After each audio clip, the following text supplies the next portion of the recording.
مو قالوا جديد الوطن راح يصير قبل وين الوضع عني الوضع هسه قبل ما ننسى ميت لو تمر سنين وهسه الصبح ندفن والعصر ننساه مو قالوا جديد الوطن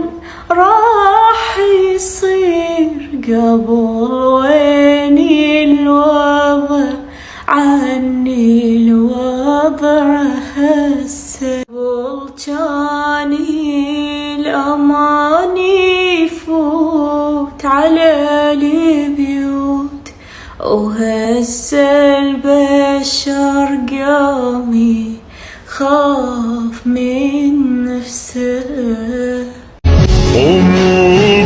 قالوا جديد الوطن راح يصير قبل